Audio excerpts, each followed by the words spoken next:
क्या करोगे तुम आखिर कब्र पर मेरी आकर।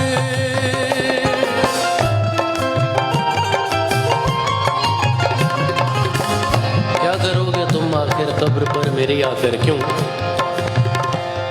जब तुमसे इत्तफाकन मेरी नजर मिली थी तब याद आ रहा है शायद वो जनवरी थी। तुम यूं मिली दोबारा फिर माह फरवरी में, जैसे कि हम सफर हो तुम राह जिंदगी में। कितना हंसी ज़माना आया था मार्च लेकर, राहे वफा पे थी तुम वादों के टॉर्च लेकर। बांधा जो अहद उल्फत अप्रैल चल रहा था, दुनिया बदल रही थी मौसम बदल रहा था। लेकिन मई जब आई चलने लगा ज़माना, हर शख्स की जुबां पर था बस यही फसाना। दुनिया के डर से तुमने बदली थी जब निगाहें, था जून का महीना लब पे थी गर्म आहें।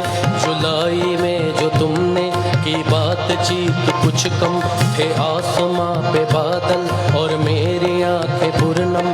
माहे अगस्त में जब बरसात हो रही थी, बस आंसुओं की बारिश दिन रात हो रही थी। कुछ याद आ रहा है वो माह था सितंबर, भेजा था तुमने मुझको करके वफा का लेटर। तुम गैर हो रही थी, अक्टूबर आ गया था, दुनिया बदल रही थी, मौसम बदल चुका था। अब आ गया नवंबर, ऐसी भी रात आई मुझसे छुड़ाने तुमको सज कर बारात आई। बेखैफ था दिसंबर, जज्बात मर चुके थे, मौसम था सर्द उसमें अरमा बिखर चुके